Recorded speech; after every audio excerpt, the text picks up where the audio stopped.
자, 봉독합니다. 데오빌로여, 내가 먼저 쓴 글에는 무릇 예수께서 행하시며 가르치시기를 시작하신부터 그가 택하신 사도들에게 성령으로 명하시고 승천하신 날까지의 일을 기록하였노라. 그가 고난 받으신 후에 또한 그들에게 확실한 많은 증거로 친히 살아계심을 나타내사 40일 동안 그들에게 보이시며 하나님 나라의 일을 말씀하시니라. 사도와 함께 모이사 그들에게 분부하여 이르시되 예루살렘을 떠나지 말고 내게서 들은 바 아버지께서 약속하신 것을 기다리라. 요한은 물로 세례를 베풀었으나 너희는 몇 날이 못되어 성령으로 세례를 받으리라 하셨느니라. 그들이 모였을 때에 예수께 여쭈어 이르되 주께서 이스라엘 나라를 회복하심이 이때니까 하니 이르시되 때와 시기는 아버지께서 자기의 권한에 두셨으니 너희가 알 바 아니요 오직 성령이 너희에게 임하시면 너희가 권능을 받고 예루살렘과 온 유대와 사마리아와 땅끝까지 이르러 내 증인이 되리라 하시니라. 이 말씀을 마치시고 그들이 보는데 올려져 가시니 구름이 그를 가리어 보이지 않게 하더라. 올라가실 때에 제자들이 자세히 하늘을 쳐다보고 있는데 흰옷 입은 두 사람이 그들 곁에 서서 이르되 갈릴리 사람들아 어찌하여 서서 하늘을 쳐다보느냐. 너희 가운데서 하늘로 올려주신 이 예수는 하늘로 가심을 본 그대로 오시리라 하였느니라. 제자들이 감난원이라 하는 산으로부터 예루살렘에 돌아오니 이 산은 예루살렘에서 가까워 안식일에 가기 알맞은 길이라. 들어가 그들이 유하는 다락방으로 올라가니 베드로, 요한, 야고보, 안드레와 필립, 도마와 바돌로메, 마테와 및 알페오의 아들 야고보, 셀로딘, 시몬, 야고보의 아들 유다가 다 거기 있어 여자들과 예수의 어머니 마리아와 예수의 아우들과 더불어 마음을 같이하여 오로지 기도에 힘쓰더라. 아멘.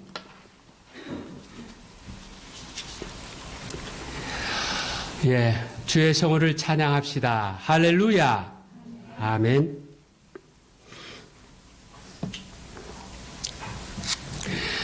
예, 어떤 사람이요, 옛날 고문서를 통해서 아주 희귀한 보석에 관한 글을 읽었습니다.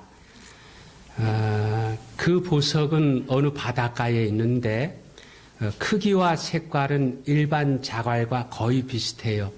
다만 차이점이 있다면 일반 자갈은 그 손에 쥐면 차가운데 그 보석을 손에 쥐면 따뜻하다는 것입니다. 짐을 싸들고 찾아갔습니다. 천막을 쳐놓고 날이 새면 해변가에 앉아서 자갈을 손에 쥐고 차가우면 던져버리고 차가우면 던져버리곤 했습니다. 그렇게 일주일을 하고 한 달을 하고 3개월 계속 하다 보니까 잡으면 던지는 게 습관이 됐는데 어느 날 돌 하나를 쥐었는데 따뜻했습니다. 그런데 그놈의 습관 때문에 그 귀한 보석을 바다 저편으로 던져버리고 말았다는 것입니다. 여러분, 우리가 신앙생활에 습관을 들일 필요가 있지만 가끔은 내가 어떻게 신앙생활하고 있는가 점검할 필요가 있습니다. 그렇지 않으면은요, 그냥 내가 해오던 대로 타성에 빠져서 생각하던 대로 생각하고 하던 대로 그렇게 하다가 우리의 모든 삶이 다 그렇습니다. 내가 정확하게 한다고 하면서도요, 여러분, 이 한 달의 날수도 하루의 이 시간도요, 정확하게 카운트하기 어렵다고 그러잖아요. 그 오차가 있는 거죠. 그래서 우리가 나름대로 정확하게 한다고 하지만 가끔은 내가 제대로 하고 있는가 그것을 점검해 봐야 정말 중요한 것을 잃어버리지 않게 됩니다. 여러분, 2024년 올 한 해가 오늘 우리 모두에게 정말 특별한 그런 한 해가 되기를 바라면서 이 시간에 우리 다시 시작합시다. 예, 이 제목으로 은혜를 나누고자 합니다.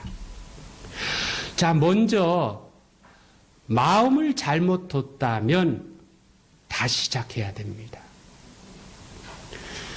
여러분, 예수님께서 부활하시자 그 제자들이요, 야, 이제 이스라엘 나라가 로마 식민지에서 해방되고요.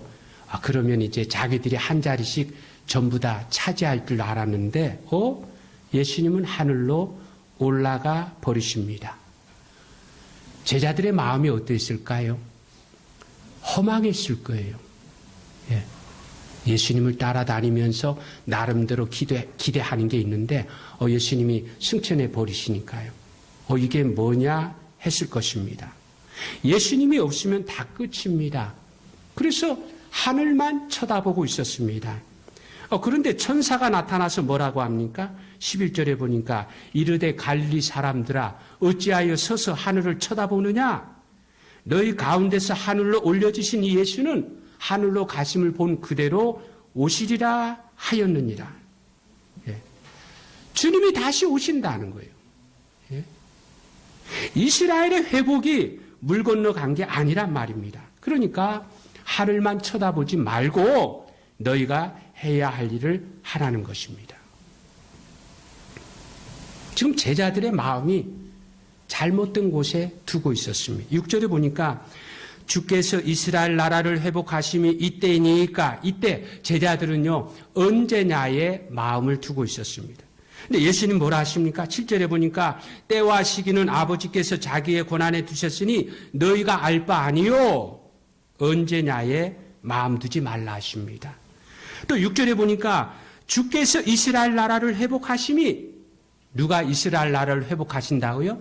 주께서, 주님께 마음을 뒀습니다. 주님께 달려있는 줄 알았습니다. 근데 주님은 뭐라 하십니까? 8절에 오직 성령이 너희에게 임하시면 너희가 권능을 받고, 예루살렘과 온 유대와 사마리아와 땅끝까지 이르러 내 증인이 되리라. 너희가 권능을 받고 너희가 증인이 되리라. 너희에게 달렸다고 말씀하고 계십니다.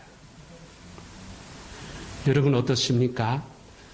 이제 새해도 맞이했으니까, 그 어느 때보다도 우리가 뭔가 바라는 소원, 뭔가 이루고자 하는 그것에 마음 두고 있는데, 그 소원들이 과연 누구에게 달렸을까요? 오늘 우리들의 마음에 주여 언제나 역사해 주시겠습니까? 주님 언제나 응답해 주시겠습니까? 우리가 주님을 바라봅니다. 주님께 달린 줄 알고. 틀린 거 아닙니다. 굉장히 신앙적인 태도 같지만은요. 그런데 우리가 아무것도 하지 않으면서 주님만 바라보고 있다면은요. 그건 제자들과 마찬가지로 그냥 하늘만 쳐다보고 있는 것입니다. 천사가 나타나서 왜 하늘만 쳐다보고 있느냐? 주님 분명히 다시 오신다. 아직 끝난 게 아니라는 거죠. 그러니까 너희가 해야 할 일을 하라고 그렇게 이야기를 한 것입니다. 그러면 우리도 마찬가지입니다. 우리가 올 한 해 어떤 것이 이루어지기 바라는 그 마음으로 새 출발을 하는 데 있어서 마음을 잘못된 데 두고 있다면요, 그걸 다시 시작해야 됩니다. 여러분, 우리가 바라는 꿈과 소원에 대해서 주님은요, 완벽하게 준비하고 계십니다. 주님은요, 우리가 잘 되기를 바라고 계세요. 또 우리를 잘 되게 만들어 주신 능력도 있습니다. 문제는 우리예요. 우리가 주님의 뜻과 마음에 맞춰서 우리가 해야 할 일을 하면서 주님을 바라봐야 우리 주변에 하나님의 나라가 이루어지고 하나님의 영광이 드러나게 되는 것입니다. 사실 우리 안에 어떤 면에서는 좀 그런 마음이 있죠. 우리가 우리 주변에 바라는 일들에 대해서 우리의 마음이 뭔가 부족한 게 뭐가 있어요. 아이고 주님 하면서 그 이루어지기를 바라는 그 마음은요, 문제가 없어요. 근데 뭐가 문제냐면요, 그렇게 이루어지기를 바란다 하면서도 그냥 바라보고만 있는 거예요. 하늘만 쳐다보고 있는 거예요. 내가 바라는 그 일에 대해서 내가 뭘 할 수 있을까? 그것을 하면서 주님을 바라봐야 하는데 우리가 마음을 잘못 둬서 이렇게 하고 있는 것은 아닌가. 그래서 우리가 정말 우리의 모든 것이 주님께 달려 있다면요, 주님을 바라보는 것입니다. 여러분들이 여러분의 가정과 직장과 여러분의 삶의 주변에서 뭔가 바라는 게 있잖아요. 힘들어하는 거 있잖아요. 그죠? 하나님 이거 해결해 주십시오 하고 그렇게 바라되 그 바라는 그 마음을 가지고 주님을 바라보면서 뭐예요? 내가 할 수 있는 거예요. 내가 해서 그 문제 다 해결되는 건 아니지만 그러나 내가 할 수 있는 그 차원에서 뭔가 하면서 주님을 바라본다면 그게 바로 우리의 마음을 제대로 두고 있는 것입니다. 여러분, 주님은 우리를 통해서 주님의 역사를 이뤄가시는 줄 믿습니다. 우리가 아무것도 안 하는데 저절로 되는 것이 아니라 뭘 하고자 하는 우리를 통해서 우리가 그토록 바라는 소원에 대해서 주님 혼자 다 하실 수 있습니다. 그럼에도 불구하고 주님은 우리를 통해서 영광을 받으시길 원해요.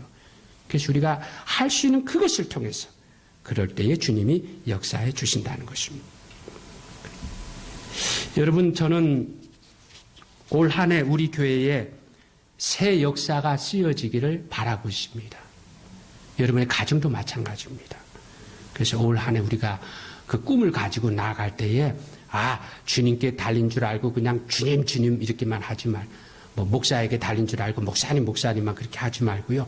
우리 각자가 주축이 되는 것입니다. 그죠? 그러면은 주님의 역사가 일어납니다. 아무쪼록 교회를 건강하고 든든하게 세우려고 우리 함께 기도하고 함께 수고하는 우리 모두가 되시기 바랍니다. 우리 주변에 연약한 지체들에게 관심을 가지고 다가가고 챙겨주는 우리가 되십시다. 우리가 할 수 있는 일을 하면서 주님 바라보는 한 해가 되어서 올 한 해 정말 예년과 다른 그런 특별한 그런 한 해가 되어지기를 주의 이름으로 축복합니다. 그 다음은 사명의 길에서 벗어났다면 다시 시작해야 됩니다. 여러분 12절에 보니까요. 제자들이 감난원이라 하는 산으로부터 예루살렘에 돌아오니 이 산은 예루살렘에서 가까워 안식일에 가기 알맞은 길이라. 제자들이 예루살렘으로 돌아왔다 하는데 여러분 그날이 무슨 날일까요? 언뜻 보면은요. 그날이 예수님이 승천하신 날이잖아요. 예수님이 승천하신 날이 마치 안식일이라 하는 것 같습니다. 그런데 여기 3절에 보면은요. 예수님께서 부활하신 다음에 이 땅에 며칠 동안 계셨습니까? 40일 동안 계셨다고 말씀합니다. 그러면 예수님이 부활하신 날이 무슨 요일이죠? 주일, 오늘 일요일이잖아요. 그 일요일부터 40일을 카운트하면은요, 40일을 계산해 보면은요, 예수님이 부활하신 요일은 무슨 날이냐면요, 목요일인 것을 알 수가 있습니다. 아니, 그런데 왜 본문에 안식일에 대해서 언급하고 있느냐? 이런 본문을 정확히 보시기 바랍니다. 때가 아니라 거리를 말해주기 위해서 안식일을 언급한 것입니다. 그러니까 다시 말해서 예수님이 승천하신 산은요, 이 안식일에도 갈 수 있을 만큼 예루살렘에서 아주 가까운 곳이라 하는 것입니다. 여러분, 유대인들은 안식일을 지키되 얼마나 철저히 지키고자 했느냐 하면은요, 안식일에 걸어갈 수 있는 거리도 다 정해놨어요. 안식일에 일하지 말라 해서 일은 하지 않지만 아주 먼 거리, 교통수단도 없는 그 당시에 아주 먼 거리를 걸으면 그것 또한 일 아닙니까? 땀 나잖아요. 그죠? 그래서 이 유대인들이 안식일을 철저하게 지키기 위해서 안식일에 걸을 수 있는 거리를 정해놨는데 얼마나 되느냐 하면요. 이스라엘 백성이 그 광야를 행진할 때에 앞에는 하나님의 법궤가 나아가고요. 뒤에 이스라엘 백성들이 뒤따라가잖아요. 그러면 그 법궤와 이스라엘 백성들 사이를 얼마나 이렇게 거리를 뒀냐면요. 2000규빗. 환산해 보면 약 1km 정도가 됩니다. 이스라엘 백성들이 이렇게 가는데, 그 많은 이스라엘 백성들이 가는데, 하나님의 법궤가 코앞에 가면은요, 그거 어떻게 볼 수가 있겠습니까? 막 방향 잡지 못해서 막 우왕좌왕, 갈팡질팡 하겠죠. 그래서 하나님의 법궤는 한 1km 정도 앞서가고, 이스라엘 백성이 1km 정도 뒤에서 이렇게 따라갔는데, 이걸 기준으로 해가지고, 안식일에 어느 정도 걸을 수 있느냐? 한 1km 정도 걸을 수 있다고 그렇게 제시했습니다. 근데 이제 지내고 보니까, 안식을 그렇게 지키다 보니까 거리가 너무 짧은 거예요. 그래서 랍비들이 그것을 2배로 더 늘려줬습니다. 그래서 2,000규빗이 아니라 4,000규빗. 계산해 보면 약 2km인데 예수님이 승천하신 산에서부터 예루살렘까지의 거리가 바로 그 정도의 거리. 안식일에 가기 알맞은 그 거리라고 지금 이야기하고 있는 것입니다. 그런데도요, 제자들은 예루살렘으로 돌아가고 싶지 않았습니다. 왜 그렇습니까? 예수님이 안 계십니다. 예루살렘은 예수님을 잡아 죽인 종교 지배자들로 득실 부리는 곳입니다. 오히려 가고자 한다면 어디로 가고 싶어요? 11절에 보니까 갈릴리 사람들아, 갈릴리 고향으로 가고 싶었습니다. 그런데 예수님은 4절에 나와 있듯이 예루살렘을 떠나지 말라고 하십니다. 왜 그런지 아십니까? 예루살렘에는요, 성부, 성자, 성령 삼위일체 하나님의 그 사연들이 다 묻어 있는 곳입니다.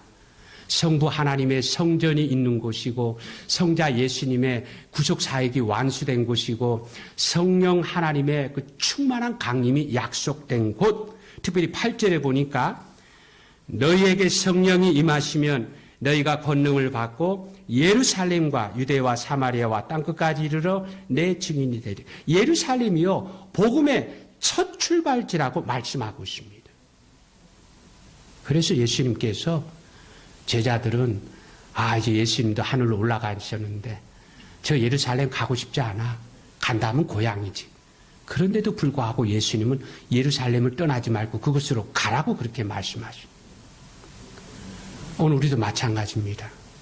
우리가 올 한 해를 살아가면서 여러분이 올해 정말 특별한 한 해가 되고자 원한다면요, 우리의 사명지 예루살렘을 떠나지 말아야 됩니다. 우리의 사명지 예루살렘을 파수해야 됩니다.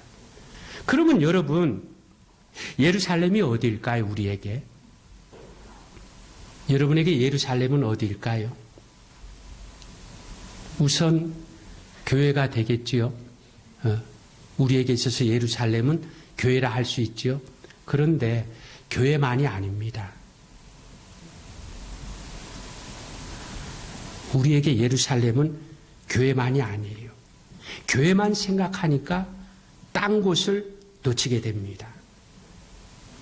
우리가 교회에서는요, 어느 정도 믿는 사람답게 그렇게 할 수가 있습니다. 근데 가정이나 직장이나 이웃에서 과연 우리가 믿는 사람답게 살고 있느냐? 예루살렘을 놓치고 있는 거죠. 우린 교회가 예루살렘인 줄 알아요. 교회 와서 예배드리고 성도들과 교제하면서는요, 그 어느 때보다도 예수 믿는 사람답게 그런 모습을 보여줄 수 있습니다. 근데 교회만 예루살렘으로 알고 있다 보니까 가정에서는, 직장에서는요, 믿는 사람답게 살지 못하는 예루살렘을 놓치고 있는 것입니다. 여러분, 교회만이 아니라 집이 성전이 되어야 하고 직장이 성교지가 되어야 합니다. 교회는 물론 여러분의 가정도, 여러분의 직장도 바로 예루살렘이다 하는 것입니다. 여러분, 올 한 해 나의 사명의 자리, 내가 그동안은 교회인 줄만 알고 그죠? 교회 가서는 예수 믿는 사람으로 살았는데 과연 내가 가정에서, 직장에서, 우리의 이웃에서 정말 예루살렘이었었나 하는 그런 부분을 바라보면서 예루살렘을 놓치지 않는 그런 한 해가 되었으면 좋겠습니다. 여러분, 주님이 우리 가정에, 직장에, 교회에 우리 모두를 사명자로 세워주셨음을 믿으시기 바랍니다.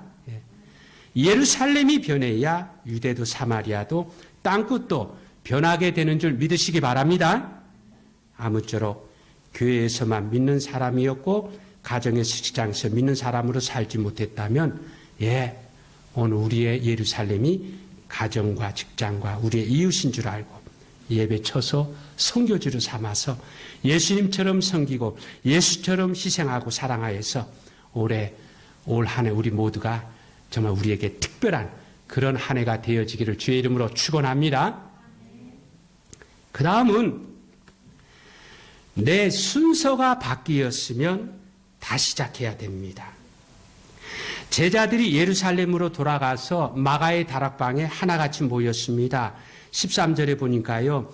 들어가 그들이 유하는 다락방으로 올라가니 베드로, 요한, 야고보, 안드레와 필립, 도마와 바돌로메, 마테와 및 알페오의 아들 야고보, 셀로딘, 시몬, 야고보의 아들 유다가 다 거기 있어. 여기 보니까요. 제자들의 이름이 나오는데요. 다른 복음서에 나오는 제자들의 이름과 순서가 다른 것이 나타납니다. 제가 이 사도행전을 보면서 여기 제자들의 이름이 나오네. 근데 이 복음서에 제자들의 이름이 안 나올 턱이 없잖아요. 그죠? 곳곳에 나오는데 그 복음서에 나오는 제자들의 이름의 순서와 사도행전에 나오는 제자들의 이름의 순서가 똑같은가 어떤가 한번 이렇게 비교를 해봤습니다. 자, 한번 이 시간 우리 한번 확인해 보려고 하는데 여러분은요. 사도행전 1장 13절을 보시기 바랍니다. 저는 누가복음 6장 13절 이하를 읽어드릴게요. 예. 뭐 이렇게 말하니까 마치 한석봉 어머니 같습니다. 예. 나는 떡을 썰더니 너는 글을 읽어라. 예. 자, 제가 읽어드릴 테니까 여러분요. 그 이름의 순서가 몇 개나 바뀌었는지 세어보시기 바랍니다.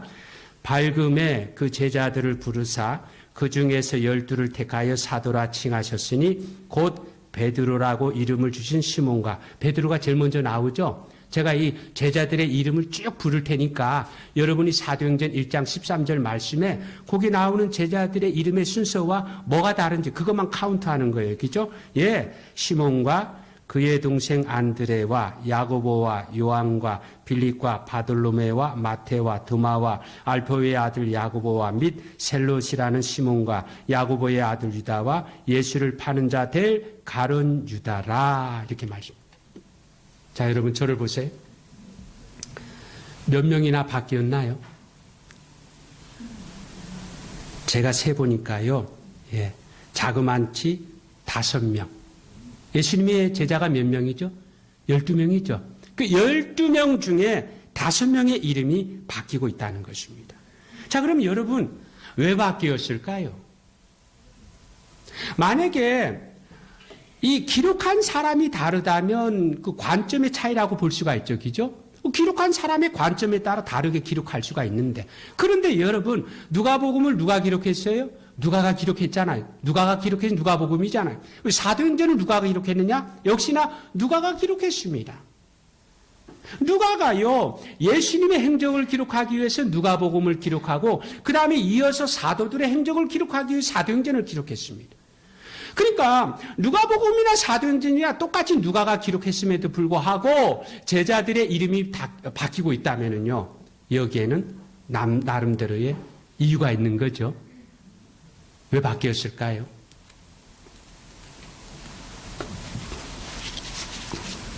제자들의 비중의 차이, 아니 성적순이라 해도 무방합니다. 제자로 부름 받은 후에 얼마나 변했느냐, 얼마나 노력했느냐, 얼마나 달라졌느냐, 거기에 따라서 순서가 달라진 것입니다. 자, 그러면 여러분, 오늘 이 사실을 통해서 우리가 어떤 느낌을 가지게 됩니까? 보니까 예수님의 제자들의 이름의 순서가 이렇게 바뀌었단 말입니다. 이 바뀐 것을 바라보면서, 야, 내가 앞서고 있는 자에게는요, 뒤로 밀릴 수 있다. 그래서 야, 이거 밀리면 안 되겠다는 긴장감을 가지게 되고, 뒤서고 있는 자에게는 앞으로 나설 수 있다. 그래서 앞서 보자는 희망. 다시 말해서 내 자리가 바뀔 수도 있고요, 내 인생이 바뀔 수도 있다는 것입니다. 여러분 어떻습니까? 여러분의 인생이 바뀌게 될 줄, 바뀔 수 있다는 가능성 믿고 계십니까? 내가 이 나이에, 이 상황에. 어떤 면에서는 우리가 예수 믿는다 하면서도 그 가능성조차 접어버리고 그냥 되는 대로. 그러니까 예년이나 올해나 내년이나 아마 그렇게 같은 모습으로. 그래서 올해가 정말 특별한 그런 한 해가 되길 원한다면요, 내가 있어야 할 자리가 뒤바뀌었다면 그것을 다시 시작하는 것입니다. 여러분, 누가복음 13장 30절에 보니까 예수님 뭐라 하시죠? 보라, 나중된 자로서 먼저 될 자도 있고 먼저 된 자로서 나중될 자도 있느니라. 주님이 이미 그렇게 말씀하고 계십니다. 여러분이 출발했던 그 순서, 그 자리를 지금도 파수하고 있습니까? 내가 우리 주변에서 예수 믿기로는 몇 번째인데 과연 그 어떤 순서, 내가 뭐 하기로는 내가 언제, 그죠? 어떤 직분, 그런데 과연 그 자리, 그 위치를 내가 파수하고 있느냐는, 어떤 사람은 아마 뒤로 밀렸을 것이고 어떤 사람은 앞으로 나섰을 것입니다. 우리 주변의 친구나 어떤 동료나, 야, 내가 저 사람보다 먼저 입사했는데, 내가 저 사람보다 예전엔 더 잘 나갔는데, 지금이 어떤가? 그래서 앞선 사람도 있고 뒤선 사람도 있는데, 사실 우리가 살아가면서요, 어떤 학교 후배가 막 까불면 여러분 어떻게 하나요? 군대 후임이 막 덤비면 어떻게 하죠? 직장 후배가 나보다 먼저 승진하면 여러분 어떻게 합니까? 나 정말 난 그 꼴 못 본다 하면서, 그죠? 그런 마음으로, 그죠? 근데 우리가 어떤 면에서는 신앙적인 내용을 가지고서는 너무나 우리 자신에게 관대한 것이 아닌가 하는 그런 거죠. 오늘 나는 그 부르심의 시기에 나를 세워진 그 자리에 맞게 여전히 그것을 잘 감당하고 파수하고 있느냐. 여러분, 예수님이 십자가 지시기 직전에 제자들 사이에 암투가 벌어졌습니다. 이제 예수님이 예루살렘에 올라가면 진짜 나라가 뒤집어져서 새 나라가 세워질 텐데, 그때 우리가 한 자리씩 차지하게 될 것이라고. 근데 내가 저 제자보다 저 사람보다 내가 더 높은 자리. 그래가지고 막 암투를 벌이고 있는데, 그때에 그 야고보와 요한의 어머니 있죠? 예수님하고 친척지간입니다. 그 야고보와 요한의 어머니는 예수님에게 있어서 이모입니다. 이모. 성경에 분명히 복음서에 이모라고 그렇게 나와 있는. 그래서 그 예수님의 친척이니까, 그래서 두 아들을 데리고 와서 예수님에게 이제 새 나라가 세워지면 우리 두 아들을 자의정, 영의정 해가지고 그렇게 높은 자리에 앉혀달라고 그렇게 청탁을 했습니다. 근데 그 소식을 베드로가 들었습니다. 베드로의 마음이 어땠을까요?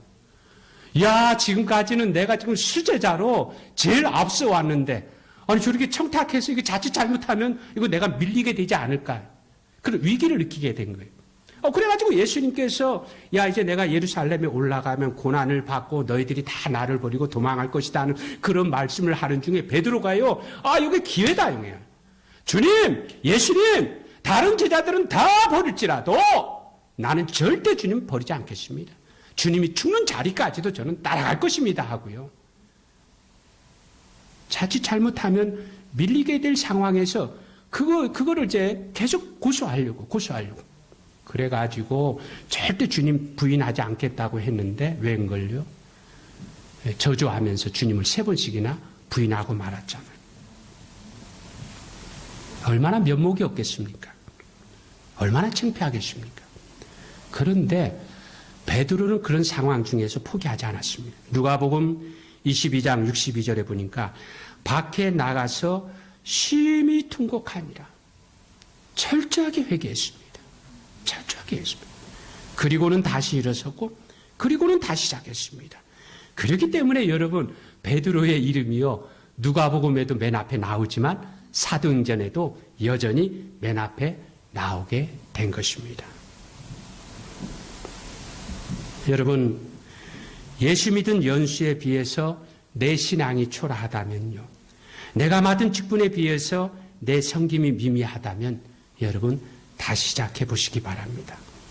마태복음 11장 12절, 천국은 침노를 당하나니 침노하는 자는 차지하게 된다 했습니다. 디모데전서 4장 15절, 이 모든 일에 전심전력하여 너의 성숙함을 모든 사람에게 나타나라 했습니다. 여러분, 세상에도 뒤처졌다가 앞서는 경우 있잖아요, 그죠? 신앙적으로는요, 그 가능성이 더더욱 많이 있습니다. 아무쪼록 옛날 내 출발이 어디였었고 지금 내가 어디까지 와 있는지, 그죠? 여러분의 인생 가운데 신앙적으로든 일반 삶이든 어떤 면에서도 과연 내가 언제 어떻게 출발했는데 내가 지금 어디에 뭐 하고 있는가, 그걸 잘 점검해서 정말 주님께 은혜 받은 대로 그 은혜 받은 자리에 서는 우리 모두가 되시기 바랍니다. 예.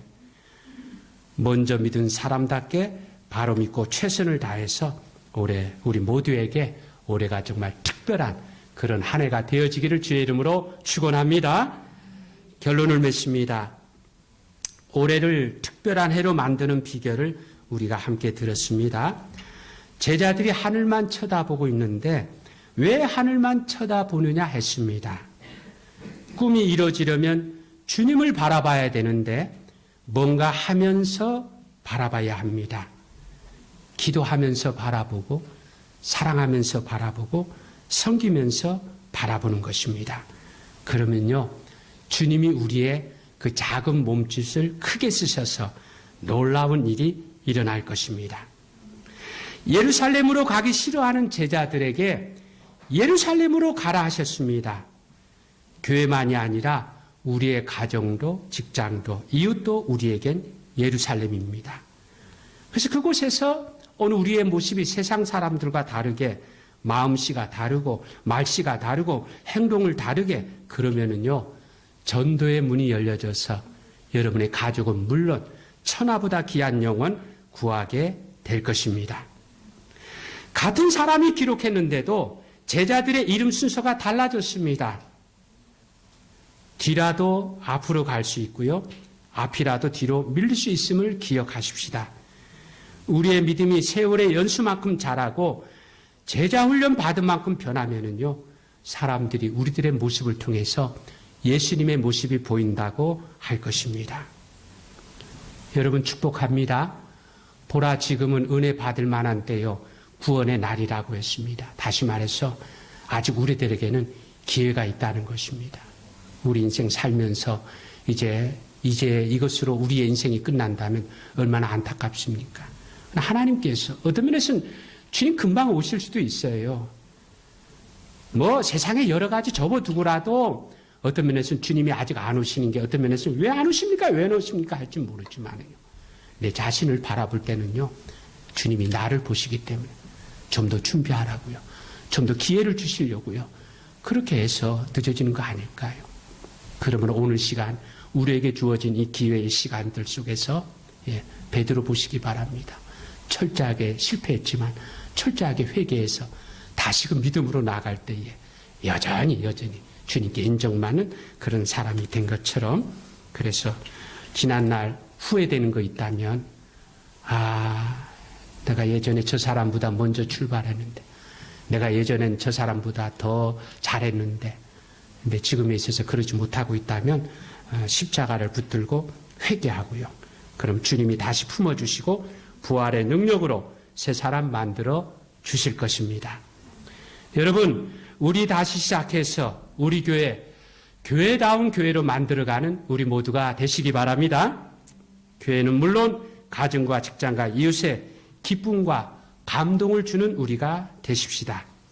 아무쪼록 올해가 우리 모두에게 은혜와 복도 많이 받고 하나님의 영광도 크게 드러내는 정말 특별한 한 해가 되어지기를 주의 이름으로 축원합니다.